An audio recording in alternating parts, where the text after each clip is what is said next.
Bismillahirrahmanirrahim. Assalamualaikum warahmatullahi wabarakatuh. Waalaikumsalam. Selamat sore rekan-rekan yang sudah berkumpul terus setia mengikuti kami dari tanggal 15 dari mulai persiapan acara sampai acara selesai kemarin.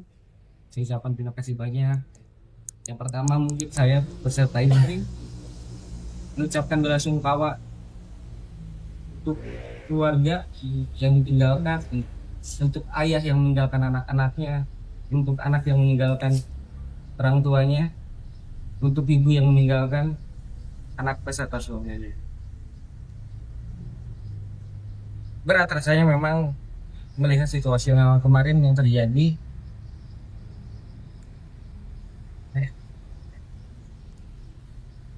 Kami merasa terpukul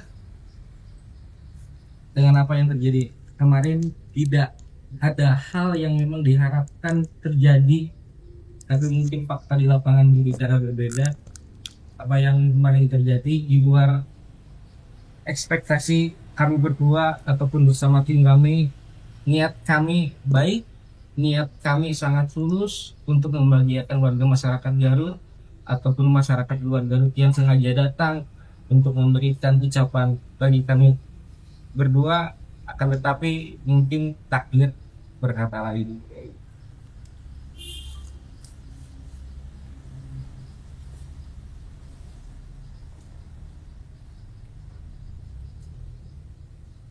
Kami berdua mengikuti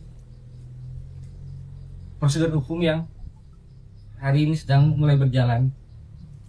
Tadi malam sudah dilakukan pemeriksaan oleh Polres Garut yang juga disaksikan langsung oleh Kapolda Jawa Barat mengenai apa yang sedang terjadi di lapangan. Dilanjut lagi hari ini masih terus didalami proses-proses yang memang mungkin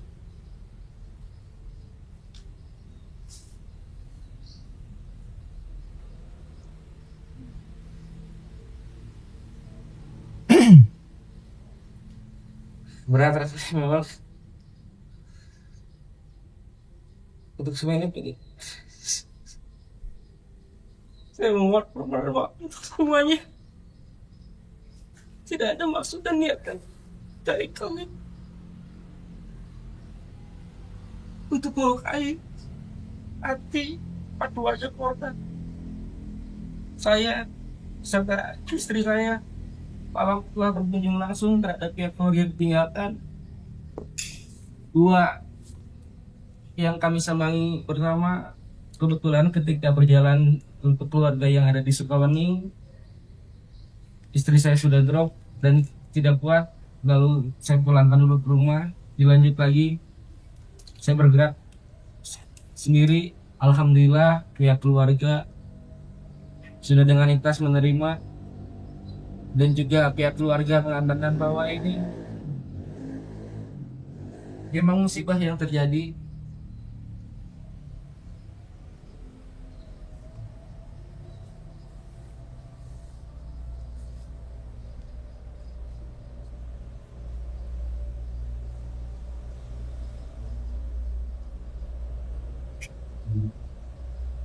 Secara niatan memang ada yang mengatakan makan gratis dan segala macam, padahal niatan kami bukan untuk makan gratis, bukan untuk memberikan hal yang cuma-cuma. Cuma niat kami hanya ketika warga sudah mulai berkumpul di pada siang hari menunggu acara kegiatan untuk malam, untuk hiburan yang diadakan oleh orang tua kami. Saya berpikir daripada warga cuma hanya menunggu berdiri dan juga makanan masih banyak, ya sudahlah, kita berikan saja ke semua warga yang menunggu. Akan tetapi entah dan bagaimana kecoa itu bisa terjadi, karena dalam konsep saya bersama istri itu dilakukan secara terbuka, tanpa ada penutupan, tanpa ada penyekatan, tanpa ada pengumuman. Jika memang rekan-rekan melihat ada flyer yang memang bertuliskan Balakai Cerakan di jam 13.00 jam 1 siang, itu bukan untuk kegiatan tersebut. Akan tetapi sebelumnya rekan-rekan UMKM kebetulan di sini saya memang fokus konsep terhadap UMKM rekan-rekan meminta agar diadakan lapak-lapak untuk Car Free Night. Maka dari itu ditulislah bala kecerakan. Bala kecerakan itu yang artinya bukan untuk makan gratis. Makan gratis itu yang saya ketahui terciptanya baru setelah jam 1 siang setelah Jumatan, baru ramai dimulai di media sosial adanya bala kecerakan. Makan gratis bukan bala kecerakan. Bala kecerakan itu artinya untuk para pengunjung agar bisa menikmati makanan-makanan UMKM disiapkan, itu yang berjudul bala kecerakan. Makan gratis tercipta, saya pun entah dari mulut siapa tercipta makan gratis itu setelah jam 1 siang. Saya posisi setelah Jumatan buka YouTube, lalu ada thumbnail yang berjudul makan gratis. Itu yang sedang saya dalami. Saya pun sudah berkoordinasi dan sudah mendalami ke beberapa pihak dari mana mulainya ini ada kesan makan gratis. Untuk makanan yang tergelar itu murni hanya untuk masyarakat yang memang sambil menunggu, lalu dipersilahkan makan tanpa ada penutupan, tanpa ada penghalangan. Kebetulan di situ banyak yang petugas yang berjaga. Ya itu memang untuk itu. Daripada makanan terbuang sia-sia, daripada makanan entah kemana terbuangnya, ya lebih baik kita sajikan saja. Mungkin selengkapnya akan ditambahkan oleh istri saya. Bismillahirrahmanirrahim. Assalamualaikum warahmatullahi wabarakatuh. Sekali lagi dari lubuk hati yang paling dalam, saya mengucapkan turut berbela-sungkawa untuk insiden musibah yang terjadi tepat 2 hari setelah hari yang saya tandai hari paling bahagia di hidup saya. Sebuah pukulan yang luar biasa dari saya menghadapi apa yang terjadi kemarin.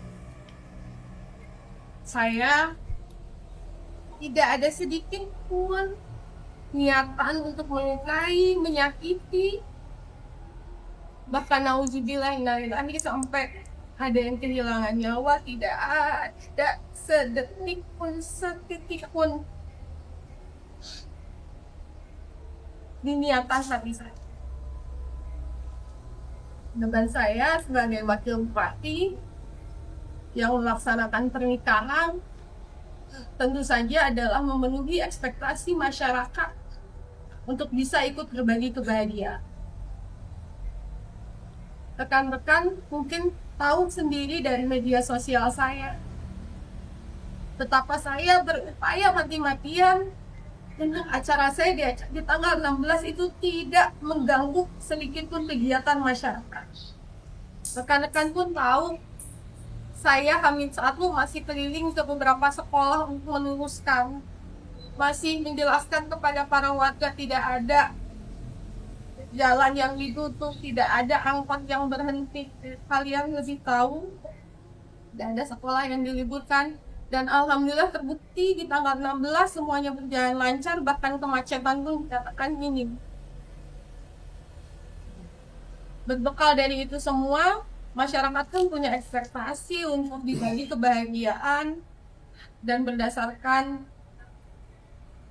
apa yang informasi beredar, tadinya kan yang kalian tahu adalah rekan-rekan tahu tanggal 14 sampai 17 adalah acara kami. Kami tidak pernah mengeluarkan itu sebagai konfirmasi, karena sebelumnya saya juga ada podcast dengan salah satu media, saya tidak menyebutkan juga tanggal pesta rakyat. Kenapa? Karena saya tahu agak sulit untuk menciptakan ruang kondusif di keramaian dengan keadaan seperti itu. Maka saya sangat berhati-hati dalam menyebarkan informasi. Untuk acara di tanggal 18, saya baru berani mengungkapkan ketika sudah ada lampu hijau dari kedua orang tua kami, dua belah pihak orang tua, baik dari pihak laki-laki maupun perempuan, karena bagaimanapun rekan-rekan tahu di acara pernikahan itu adalah akan lebih banyak permintaan orang tua. Maka kami sebagai anak hanya melaksanakan dengan sebaik-baik. Di satu sisi, saya sebagai wakil bupati punya keinginan juga untuk mensejahterakan UMKM. Maka saya pun meminta izin kepada Pak Bupati untuk membuat bazar UMKM.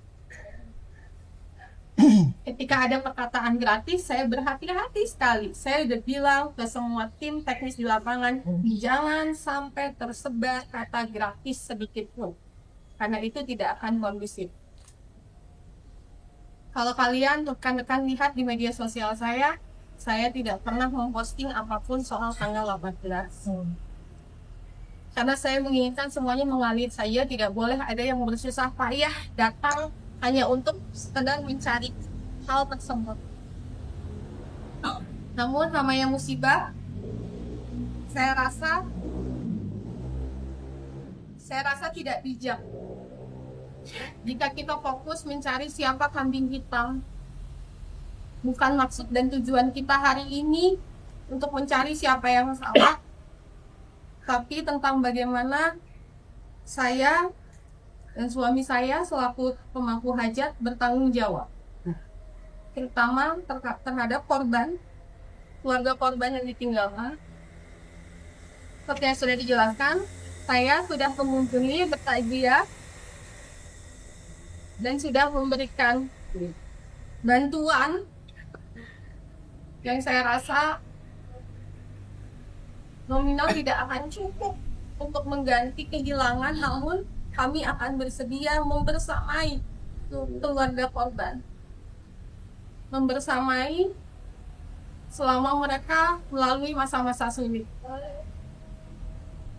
Dan selanjutnya, untuk apa yang terjadi yang menyebabkan musibah ini terjadi, saya sepenuhnya menyerahkan kepada pihak yang berwenang, yang berkewajiban, dan saya siap bertanggung jawab penuh.